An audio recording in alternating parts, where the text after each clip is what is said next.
So hi friends, good morning, welcome to my YouTube channel. ಎಲ್ಲರೂ ಹೇಗಿದ್ದೀರಾ? And ನಾನು ಚೆನ್ನಾಗಿದ್ದೀನಿ. ಸೊ ಇವತ್ತು ಬಂದು ಸೋಮವಾರ. ಸೊ ಬೆಳಗ್ಗೆ 6:30 ಎದ್ದಿದ್ದೀನಿ. ಸೊ ಈಗ ಬೆಳಗ್ಗೆ ಎದ್ದಿದ ತಕ್ಷಣ ಕೈಕಾಲು ತೊಳ್ಕೊಂಡು ನಮ್ಮ ಮನೆಯವ್ರ ಫೋನ್ ಚಾರ್ಜಿಂಗ್ ಹಾಕಿ ಸೊ ಕಿಟಕಿ ತೆಗಿತಾ ಇದ್ದೀನಿ. ಕಿಟಕಿ ಬಾಗಿಲೆಲ್ಲ ತೆಗೆದುಬಿಟ್ರೆ ಬೆಳಗ್ಗೆನೇ ಸ್ವಲ್ಪ ಗಾಳಿ ಆಡುತ್ತೆ. ಸೊ ಇಲ್ಲಾಂದರೆ ಸಿಕ್ಕಾಪಟ್ಟೆ ಸೆಕೆ ಇರೋಕ್ಕಾಗಲ್ಲ. ಸೊ ಬಾಗಿಲೆಲ್ಲ ತೆಗ್ದು ಸೂರ್ಯನಿಗೂ ನಮಸ್ಕಾರ ಮಾಡಿ ಸೊ ಈಗ ನಾನು ಹೋಗ್ತಾಯಿದ್ದೀನಿ ಕಿಚನ್ಗೆ. ಫ್ರೆಂಡ್ಸ್, ಫಸ್ಟ್ ಕಿಚನ್ಗೆ ಎಂಟ್ರಿ ಕೊಟ್ಟೆ. ಗ್ಯಾಸ್ ಎಲ್ಲ ನೈಟ್ ಆಫ್ ಮಾಡ್ತೀನಲ್ಲ, ಸೊ ಸಿಲಿಂಡ್ರು. ಸೊ ಅದನ್ನು ಕೂಡ ಆನ್ ಮಾಡಿಕೊಂಡೆ. ಸೊ ಅವರೆಕಾಳು ಹುಳಿ ಮಾಡೋಣ ಅಂತ ಫಸ್ಟು ಅವರೆಕಾಯಿ ಎತ್ಕೊಂಡು ತೊಳ್ಕೊಂಡು ಹುಳಿಗೆ ರೆಡಿ ಮಾಡ್ಕೊಳ್ತಾಯಿದ್ದೀನಿ. ಸೊ ಅಡುಗೆ ಬೇಗ ಮುಗಿಸ್ಬೇಕು ಇವತ್ತು ಅಂದ್ಕೊಂಡು. ಸೊ ನಾಷ್ಟಕ್ಕೆ ಬಂದುಬಿಟ್ಟು ಬದನೆಕಾಯಿ ಗೊಜ್ಜು ಮಾಡೋಣ ಅಂದ್ಕೊಂಡಿದ್ದೀನಿ. ಫ್ರೆಂಡ್ಸ್, ನೆನ್ನೆ ಸಂತೆಯಲ್ಲಿ ಬದನೆಕಾಯಿ ತಂದಿದ್ದೀನಿ. ವೈಟ್ ಬದನೆಕಾಯಿ ತುಂಬ ಚೆನ್ನಾಗಿರುತ್ತೆ, ಪಲ್ಯಕ್ಕೆ ಚೆನ್ನಾಗಿರುತ್ತೆ.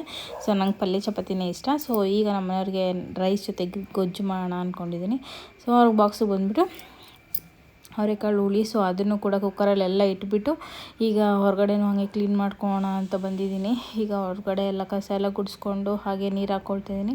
ಸೊ ಹಾಗೆ ನಮ್ಮ ಮನೆಯವ್ರ ಗಾಡಿಗೂ ಕೂಡ ನೀರು ಹಾಕಿದ್ದೀನಿ, ಅದನ್ನು ಕೂಡ ಒರೆಸ್ಕೊಳ್ತೀನಿ. ಸೊ ನೀರು ಹಾಕಿ ಇವತ್ತು ರಂಗೋಲಿ ಯಾವ್ದು ಹಾಕೋದು ಅಂತ ಯೋಚನೆ ಮಾಡ್ತಿದ್ದೀನಿ. ಫ್ರೆಂಡ್ಸ್, ಎಂಥ ರಂಗೋಲಿ ಹಾಕೋದು ಅಂತ. ಸೊ ಫೈನಲಿ ಯಾವುದೋ ಒಂದು ಹಾಕ್ಬಿಟ್ಟು ಬೇಗ ಒಳಗಡೆ ಹೋಗೋಣ. ಇನ್ನು ನಾಷ್ಟ ಮಾಡಬೇಕು, ಒಗ್ಗರಣೆ ಕೊಡಬೇಕು, ಪಲ್ಯಕ್ಕೆ ಒಗ್ಗರಣೆ ಕೊಡಬೇಕು. ಸೊ ಅದು ಬಿಟ್ಟು ಸಾರಿಗೆ ಒಗ್ಗರಣೆ ಕೊಡಬೇಕು. ಇನ್ನೆಲ್ಲ ಆಗಿದೆ, ರೈಸ್ ಕೂಡ ಆಗಿದೆ. ಸೊ ಫೈನಲಿ ಈಗ ನಾನು ಹಾಕ್ಕೊಳ್ತಾ ರಂಗೋಲಿ ಬಂದುಬಿಟ್ಟು 11ರಿಂದ 1. ಸೊ ಇದನ್ನು ಹಾಕ್ಕೊಳ್ತಾ ಇದ್ದೀನಿ. ಇದು ತುಂಬ ಈಸಿ ಫ್ರೆಂಡ್ಸ್. ನನಗೆ ಚುಕ್ಕಿ ಹಿಡ್ದಿರ ಸುತ್ತರಂಗೋಲಿ ಅಂತ ಏನು ಹೇಳ್ತಾರೆ ಫ್ರೆಂಡ್ಸ್, ಅದು ನಾನು ಹಾಕಬೇಕು ಅಂತ ಅಂದ್ಕೊಂಡಿದ್ದೀನಿ. ನೋಡೋಣ, ಟ್ರೈ ಮಾಡೋಣ. ಒಂದು ಬುಕ್ ಏನಾದರೂ ಇಟ್ಕೊಂಡು ಫಸ್ಟ್ ಅದರಲ್ಲಿ ಟ್ರೈ ಮಾಡಿ ಹಾಕಬೇಕು ಅಂತ ಅಂದ್ಕೊಂಡಿದ್ದೀನಿ. ಅದು ನನಗೆ ಒಂದು ಕೂಡ ಹಾಕೋಕ್ಕೆ ಬರಲ್ಲ. ನೋಡೋಣ, ಟ್ರೈ ಮಾಡೋಣ. ಸೊ ಫೈನಲಿ ರಂಗೋಲಿ ಕೂಡ ಹಾಕಿದ್ದಾಯಿತು, ಗಾಡಿನೂ ಒರೆಸಿದ್ದಾಯಿತು. ಸೊ ಅಷ್ಟರಲ್ಲಿ ನಮ್ಮ ಮನೆಯವರು ಅವರು ರೆಡಿಯಾಗೋದಕ್ಕೆ ಹೋಗಿದ್ದರು. ಸೊ ಕೆಲಸಕ್ಕೆ ಟೈಮ್ ಆಯ್ತಲ್ವ. ಸೊ ನಾನು ಕೂಡ ಬೆಡ್ ಮೇಲೆಲ್ಲ ಕ್ಲೀನ್ ಮಾಡ್ಕೊಳ್ತೀನಿ. ಸೊ ಎದ್ದಿದ ತಕ್ಷಣ ಬೆಡ್ಶೀಟೆಲ್ಲ ಮಡಚಿಟ್ಬಿಡ್ಬೇಕು ಫ್ರೆಂಡ್ಸ್, ಹಾಗೆ ಇಡಬಾರ್ದು. ಸೊ ಅದಕ್ಕೆ ಅದನ್ನು ಎಲ್ಲ ಮಡಚಿಟ್ಕೊಳ್ತಿದ್ದೀನಿ. ಹಾಗೆ ಹೋಗಿ ಸಾಂಬಾರಿಗೆಲ್ಲ ಒಗ್ಗರಣೆ ಹಾಕಿದ್ದಾಯಿತು, ಪಲ್ಯನೂ ರೆಡಿ ಮಾಡಿದ್ದಾಯಿತು. ಸೊ ಅವ್ರಿಗೆ ಬಾಕ್ಸ್ ಕೂಡ ಪ್ಯಾಕ್ ಮಾಡಿಬಿಟ್ಟೆ. ಸೊ ಅವರು ರೆಡಿಯಾಗಿ ಬರೋಷ್ಟರಲ್ಲಿ ತಟ್ಟೆಯಲ್ಲಿ ನಾಷ್ಟ ಕೂಡ ಹಾಕಿಟ್ಟೆ. ಅವರು ಈಗ ರೆಡಿಯಾಗಿ ನಾಷ್ಟ ಮಾಡಿಕೊಂಡು ಕೆಲಸಕ್ಕೆ ಹೊರಡ್ತಾ ಇದ್ದಾರೆ.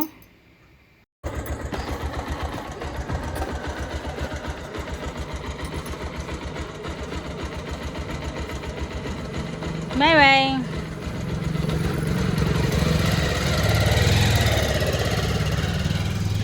ಮಕ್ಸಿ, ಏನಮ್ಮ? ಇಲ್ಲೇ ಇರು, ಬರ್ತೀನಿ. ಸೊ ಫ್ರೆಂಡ್ಸ್, ನಮ್ಮ ಮನೆಯವ್ರ ಕೆಲಸಕ್ಕೆ ಹೊರಟ್ಮೇಲೆ ಒಂದು ಅರ್ಧ ಅವರ್ ಬಿಟ್ಟು ಸೊ ಆಮೇಲೆ ಆ ಅರ್ಧ ಅವರಲ್ಲಿ ಎಡಿಟಿಂಗ್ ಕೆಲಸ ಇತ್ತಲ್ಲ, ಸೊ ಅದೆಲ್ಲ ಮುಗಿಸ್ಕೊಂಡೆ. ಆಮೇಲೆ ಪಾತ್ರೆಗಳು ಒಂದು ಸ್ವಲ್ಪ ಇತ್ತು, ಸೊ ಅದನ್ನು ತೊಳ್ಕೊಂಬೇಡ ಅಂತ ತೊಳ್ಕೊಳ್ತಿದ್ದೀನಿ. ಈ ನಡುವೆ ನಾನು ಜಾಸ್ತಿ ಪಾತ್ರೆಗಳು ಹಾಕೊಳ್ತಿಲ್ಲ ಫ್ರೆಂಡ್ಸ್, ಒಂದು ಸ್ವಲ್ಪ ಬಿದ್ದ ತಕ್ಷಣ ಹಾಗೆ ತೊಳೆದು ಇಟ್ಕೊಳ್ಬಿಡ್ತೀನಿ.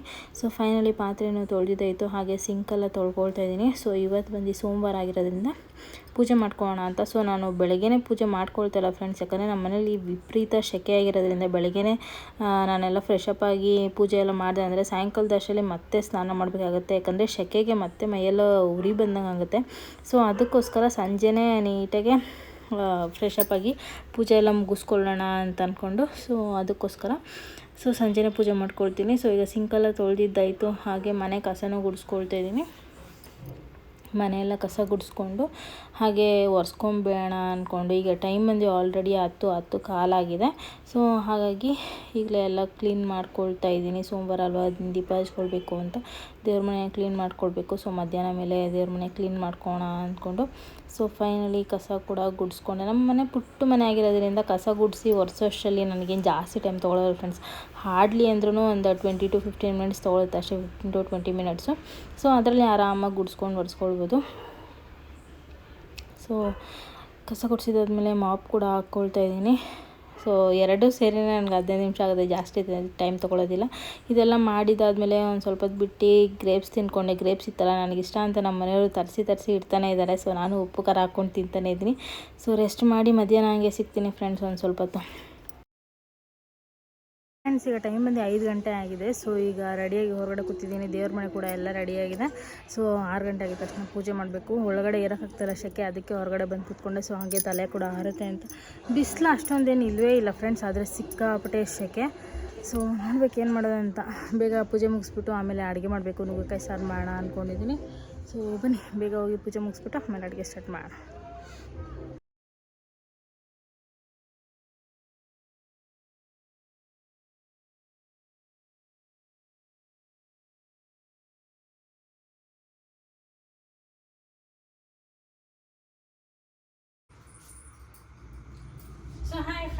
ಈಗ ನುಗ್ಗೆಕಾಯಿ ಸಾರು ಮಾಡೋಕ್ಕೆ ಬೇಳೆ ತೊಳ್ಕೊಂಡಿದ್ದೀನಿ. ಫಸ್ಟ್ ಬೇಳೆ ಇಟ್ಕೊಂಡ್ಬಿಡ್ತೀನಿ. ನೋಡಿದ್ರಲ್ಲ, ಈಗ ತಾನೇ ಪೂಜೆ ಕೂಡ ಮಾಡಿದ್ದಾಯಿತು. ಸೊ ಬೇಗ ಅಡುಗೆ ಮುಗಿಸ್ಬೇಡ ಅಂತ ಬಂದಿದ್ದೀನಿ. ಸೊ ಫ್ರೆಂಡ್ಸ್, ಇಲ್ಲಿ ಕರಿಬೇವು ಇದು ಬಂದು ನಮ್ಮ ಮನೆ ಹತ್ರ ಗಿಡ ಇದೆ ಫ್ರೆಂಡ್ಸ್, ಕರಿಬೇವು ಗಿಡ. ಸೊ ಅಲ್ಲಿ ಬೆಳೆದಿದ್ದು. ಸ್ವಲ್ಪನೇ ಬೇಕಾದ್ರೆ ಕಿತ್ಕೋಣ ಅಂತ ಒಂದು 4 ಕಡ್ಡಿ ಕಿತ್ಕೊಂಡು ನೀರಲ್ಲಿ ಹಾಕಿದ್ದೀನಿ. ಮಣ್ಣಿರುತ್ತಲ್ವ, ಅದ್ರಲ್ಲಿ ನಮ್ಮ ಮನೆ ಹತ್ರ ಸಿಕ್ಕಾಪಟ್ಟೆ ಮಣ್ಣು ಧೂಳು. ಸೊ ಈಗ ಸಾಂಬಾರಿಗೆ ಬೇಕು ಅಂತ ಇಟ್ಕೊಂಡಿದ್ದು ಫ್ರೆಂಡ್ಸ್. ನುಗ್ಗೆಕಾಯಿ ಸಾರಿಗೆ ಕರಿಬೇವಂತೂ ಒಳ್ಳೆ ಫ್ಲೇವರ್ ಇರುತ್ತೆ, ಚೆನ್ನಾಗಿರುತ್ತೆ. ಸೊ ನೀವು ಕೂಡ ಟ್ರೈ ಮಾಡಿ. ಸೊ ಬೇಳೆ ಇಟ್ಟಿದ್ದೀನಿ. ಸೊ ನಮ್ಮ ಮನೆಯವ್ರಿಗೆ ನುಗ್ಗೆಕಾಯಿ ಸಾರು ತುಂಬ ಇಷ್ಟ. ಸೊ ನನಗೂ ಕೂಡ ಸಿಕ್ಕಾಪಟ್ಟೆ ಇಷ್ಟ. ಆದರೆ ನಾನು ನುಗ್ಗೆಕಾಯಿ ತಿನ್ನೋದಿಲ್ಲ ಫ್ರೆಂಡ್ಸ್, ಬರೀ ನುಗ್ಗೆಕಾಯಿ ಸಾಂಬಾರು ಇಷ್ಟ ನನಗೆ. ಸೊ ಅದು ಫ್ಲೇವರು ಬೇಳೆ ಸಾರು ಬಿಟ್ಟಿರುತ್ತಲ್ಲ, ಸೊ ಅದು ತಿನ್ನೋದಕ್ಕೆ ನನಗೆ ತುಂಬ ಇಷ್ಟ. ಅದು ಫ್ಲೇವರ್ ಇಷ್ಟ. ಸೊ ಅದಕ್ಕೋಸ್ಕರ ತಿಂತೀನಿ. ಅದು ಬಿಟ್ಟರೆ ನುಗ್ಗೆಕಾಯಿ ತಿನ್ನೋದಿಲ್ಲ.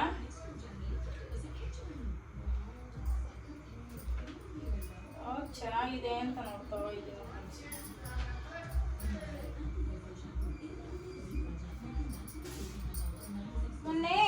ನೆನ್ನೆ ತಗೊಳ್ಬೇಕಾದ್ರೆ ಯಾವುದೋ ಒಂದು ಡ್ಯಾಮೇಜ್ ಆಗಿತ್ತು ಫ್ರೆಂಡ್ಸ್. ಅದು ಎಲ್ಲಿ ಡ್ಯಾಮೇಜ್ ಆಗಿತ್ತು ಅಂತ ನೋಡ್ತಾ ಇದ್ದೀನಿ, ಇವಾಗ ಕಾಣಿಸ್ತಾ ಇಲ್ಲ.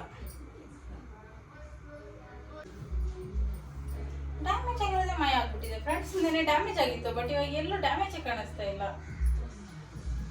ಸೊ ಇರಲಿ, ಫಸ್ಟ್ ಇದನ್ನು ಕಟ್ ಮಾಡಿ ನೀರಲ್ಲಿ ಹಾಕೊಬೇಕು. ಅದಕ್ಕೂ ಮುಂಚೆ ಬೇಳೆ ರೆಡಿ ಮಾಡ್ಕೊಂಬೇಡ. ಸೊ ಮುಂಚೆನೇ ನುಗ್ಗೆಕಾಯಿ ಸಾರು ಮಾಡೋ ರೆಸಿಪಿ ಆಲ್ರೆಡಿ ಬಂದು ನಾನು ಯೂಟ್ಯೂಬ್ ಚಾನಲಲ್ಲೂ ಇದೆ ಆ್ಯಂಡ್ ಇನ್ಸ್ಟಾದಲ್ಲೂ ಇದೆ. ಸೊ ಇನ್ಸ್ಟಾದಲ್ಲಿ ಈ ನಡುವೆ ನಾನು ಕಡಿಮೆ ಅಂದರೆ ಆಗ್ತಾನೆ ಇಲ್ಲ ಬಿಡಿ ವಿಡಿಯೋಸ್. ಕಡಿಮೆ ಯಾವಾಗ ಅಪರೂಪಕ್ಕೆ ಆಗ್ತಾ ಇದ್ದೀನಿ. ಸೊ ಯಾಕೆ ಅಂದರೆ ಒಂದು ವಾರದಿಂದ ನೀವೇ ನೋಡ್ತೀರಾ, ಸಿಕ್ಕಾಪಟ್ಟೆ ಫೋನ್ ಪ್ರಾಬ್ಲಮ್ ಕೊಡ್ತಾ ಇದೆ ನನಗೆ. ಇನ್ನೊಂದೇನು ಅಂದರೆ ಡೈಲಿ ಬ್ಲಾಗ್ಸ್ ಮಾಡ್ತಾ ಇದ್ರೆ ಇನ್ಸ್ಟಾಗ್ರಾಮ್ದು ಭಯ ಆಗುತ್ತೆ. ಇದು ಮಾಡಿಬಿಟ್ರೆ ಅದಕ್ಕೆ ಈಗ 2 ಮಾಡಿರ್ತೀನಿ ಅಂದ್ಕೊಳ್ಳಿ, ಅಡುಗೆದು ಮಾಡಿರ್ತೀನಿ ಪ್ಲಸ್ ಇದು ಡೈಲಿ ಬ್ಲಾಗು ಮಾಡ್ತಾ ಇರ್ತೀನಿ. ಮಧ್ಯದಲ್ಲಿ ಒಂದು ಮಧ್ಯಾಹ್ನ 4 ಗಂಟೆ ಹಂಗೆ ಸ್ಟೋರೇಜ್ ಫುಲ್ ಅಂತ ಬಂದ್ಬಿಡುತ್ತೆ. ಅವಾಗ ವಿಡಿಯೋ ಮಾಡೋಕ್ಕಾಗಲ್ಲ, ಏನೂ ಇಲ್ಲ. 2ರಲ್ಲಿ ಯಾವ್ದಾದ್ರು ಒಂದು ಡಿಲೀಟ್ ಮಾಡಲೇಬೇಕು ನಾನು. ಸೊ ಅದಕ್ಕೆ ಸುಮ್ಮನೆ ಒಂದೇ ಯೂಸ್ ಮಾಡೋಣ ಅಂದ್ಕೊಂಡಿದ್ದೀನಿ. ಗೊತ್ತಾಗ್ತಾ ಇಲ್ಲ ಏನು ಮಾಡೋದು ಅಂತ. ಇನ್ನೊಂದ್ಸರಿ ಅನ್ಕೊತಾ ಇದ್ದೀನಿ, ನಂದು ಬೇರೆ ಫೋನ್ ಇದೆ ಇನ್ನೊಂದು. ಸೊ ಅದಕ್ಕೆ ಶಿಫ್ಟ್ ಆಗಬೇಡ ಇನ್ಸ್ಟಾಗ್ರಾಮ್ದು ಅಂತ ಅನ್ಕೊಳ್ತಾ ಇದ್ದೀನಿ. ಏನು ಮಾಡೋದು ಗೊತ್ತಾಗ್ತಾಯಿಲ್ಲ. ಶೆಕೆ ಸಿಕ್ಕಾಬಿಟ್ಟೆ ಫ್ರೆಂಡ್ಸ್, ಇರೋತ್ತಲ್ಲ ನೋಡಿ, ಶೆಕೆ ಸುರಿತಾನೆ ಇದೆ ಆಲ್ರೆಡಿ. ಸೊ ಫ್ರೆಂಡ್ಸ್, ಈಗ ವಿಡಿಯೋ ಮಾಡ್ತಿದ್ನಲ್ಲ, ಮತ್ತೆ ಫೋನ್ ಆಫ್ ಆಗೋಯ್ತು. ಸೊ ನನಗೆ ಮತ್ತೆ ಭಯ ಆಯಿತು, ಎಲ್ಲಿ ಮತ್ತೆ ಪ್ರಾಬ್ಲಮ್ ಕೊಡ್ತು ಅಂತ. ಸೊ ಸ್ವಲ್ಪ ವಿಡಿಯೋ ಮಾಡೋಂಗಿಲ್ಲ, ಸ್ಟೋರೇಜ್ ಅಂತ ಬರ್ತಾ ಇದೆ. ನಾನು ವಿವೋ ಫೋನಲ್ಲಿ ಈಗಲೂ ನಂದು ಹಳೆ ಫೋನು ನಮ್ಮ ಮನೆಯವರು ಒಂದು ಕೊಡಿಸಿದ್ದು. ಅದು ಮೇ ಬಿ 8-9 ವರ್ಷ ಆಗಿರುತ್ತೆ ಫ್ರೆಂಡ್ಸ್. 7-8 ವರ್ಷ ಆಗಿರುತ್ತೆ. ಅದಕ್ಕೆ ಎಷ್ಟು ಇದೆ ಅಂದರೆ ಅದರಲ್ಲಿ ಫೋಟೋಸು, ವೀಡಿಯೋಸು, ಮೂವೀಸ್ ಎಲ್ಲ ಡೌನ್ಲೋಡ್ ಮಾಡಿಟ್ಟಿದ್ದೀನಿ. ಈಗಲೂ ಒಂದು ದಿನಕ್ಕೆ ಅದರಲ್ಲಿ ಸ್ಟೋರೇಜ್ ಅಂತ ನಾನು ನೋಡಿಲ್ಲ. ಇದರಲ್ಲಿ 200 ಕೂಡ ಇಲ್ಲ ಫ್ರೆಂಡ್ಸ್. 200 ಕೂಡ ಇಲ್ಲ, 150 ಕೂಡ ಇಲ್ಲ ಫ್ರೆಂಡ್ಸ್. ಅಷ್ಟಕ್ಕೆ ಸ್ಟೋರೇಜ್ ಅಂತ ಬರ್ತಾಯಿದೆ. ಸೊ ಈ ಐಫೋನಲ್ಲಿ ಲಕ್ಷ ಕೊಟ್ಟು 1000 ಕೊಟ್ಟು ತೊಗೊಳೋದಕ್ಕಿಂತ ನಾರ್ಮಲಾಗಿ ಒಂದು ವಿವೋನೋ ಯಾವುದೋ ಒಂದು ತೊಗೊಂಡ್ಬಿಟ್ರೆ ಚೆನ್ನಾಗಿರುತ್ತೆ. ಸೊ ಫ್ರೆಂಡ್ಸ್, ಈಗ 2 ನುಗ್ಗೆಕಾಯಿ ಕಟ್ ಮಾಡ್ಕೊಳ್ತೀನಿ. ಸೊ ಇದಿಷ್ಟು ಹಾಕಿದ್ದೀನಿ, ಇದು ಬೇಕಿಟ್ಬಿಡ್ತೀನಿ ಫಸ್ಟ್ ಈಗ. ಸೊ ನಾನು ಆಗಲೇ ಹೇಳ್ದಂಗೆ ನುಗ್ಗೆಕಾಯಿ ಸಾಂಬಾರು ರೆಸಿಪಿ ಬಂದು ನಾನು ಇನ್ಸ್ಟಾಗ್ರಾಮಲ್ಲೂ ಕೂಡ ಇದೆ, ನಾನು ಯೂಟ್ಯೂಬಲ್ಲೂ ಇದೆ, ಹೋಗಿ ಚೆಕ್ ಮಾಡಿಕೊಡಿ. ನಾನು ಲಿಂಕ್ ಕೂಡ ಹಾಕಿರ್ತೀನಿ. ಸೊ ಅರಿಶಿನ, ಉಪ್ಪು ಒಂದು ಸ್ವಲ್ಪ ಕಡಿಮೆನೇ ಹಾಕೊಳ್ತಾ ಇದ್ದೀನಿ. ಹಾಗೆ ಇಲ್ಲಿ ಸಾಂಬಾರು ಪುಡಿ.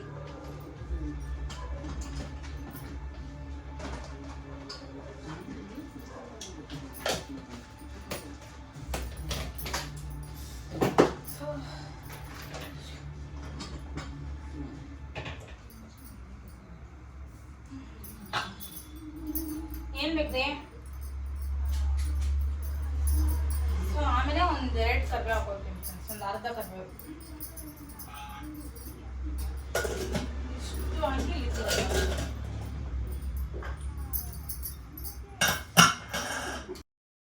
ಸೊ ಈಗ ಬೇಳೆನ 3 ವಿಸಿಲ್ ಕೂಗೋದಕ್ಕೆ ಇಟ್ಕೊಂಡಿದ್ನಲ್ಲ. ಸೊ ಬೇಳೆ ಎಲ್ಲ ನುಣ್ಣಗೆ ಬೆಂದಾದ್ಮೇಲೆ ಸೊ ಆಮೇಲೆ ನುಗ್ಗೆಕಾಯಿ ಹಾಕ್ಕೊಂಡು 1 ವಿಸಿಲ್ ಕೂಗಿಸ್ಕೊಳ್ತೀನಿ. ಆಮೇಲೆ ಮತ್ತೆ ಒಗ್ಗರಣೆ ಕೊಡೋದು. ಸಾಂಬಾರಂತೂ ತುಂಬ ಟೇಸ್ಟಿಯಾಗಿರುತ್ತೆ, ನೀವು ಟ್ರೈ ಮಾಡಿ. ಅಡುಗೆ ಮಾಡ್ತಾ ಇರೋ ಅಷ್ಟರಲ್ಲೇ ನಮ್ಮ ಮನೆಯವರು ಕೆಲಸದಿಂದ ಬಂದು ಕೈ ಕಾಲು ತೊಳೆದ್ರು. ಮತ್ತು ಅವ್ರ ಕಾಲ್ ಬಂತು, ಕೆಲಸ ಇದೆ ಸ್ವಲ್ಪ ಬಾ ಅಂದ್ಕೊಂಡು. ಸೊ ಅದಕ್ಕೆ ಅವ್ರು ಮತ್ತೆ ಹೊರಡ್ತಾ ಇದ್ದಾರೆ ಕೆಲಸಕ್ಕೆ. ಸೊ ಫ್ರೆಂಡ್ಸ್, ಈಗ ಟೈಮ್ ಬಂದು ಆಲ್ಮೋಸ್ಟ್ 9 ಗಂಟೆ ಆಗಿದೆ. ಸೊ ಈಗ ನಮ್ಮ ಮನೆಯವ್ರು ಬಂದು ಹಾಗೆ ಪಾಪ ಅವರೇ ನೀರು ಹೋದ್ರು. ನಾನೇ ಹೋಗ್ತೀನಿ ಅಂದೆ, ಇಲ್ಲ ಹಂಗೆ ಹೋಗಿ ಬರ್ತೀನಿ ಕೊಡು ಅಂತಂದ್ರು. ಸೊ ಇಲ್ಲಿ ನೋಡಿ ಯಾರು ಬಂದಿದ್ದಾರೆ. ಮ್ಯಾಕ್ಸಿ ನನಗೆ ಬಿಸ್ಕೆಟ್ ಹಾಕಿಲ್ಲ ಇವತ್ತು, ಅದಕ್ಕೆ ಕೋಪ. ನನಗೆ ಕೋಪ ಬಂದುಬಿಟ್ಟಿದೆ ಫ್ರೆಂಡ್ಸ್. ಇವತ್ತು ಏನೂ ಹಾಕಿಲ್ಲ ಅಂತ ಬಿಸ್ಕೆಟ್ ಖಾಲಿ ಆಯಿತು, ಹಾಕಿಲ್ಲ. ಮ್ಯಾಕ್ಸಿ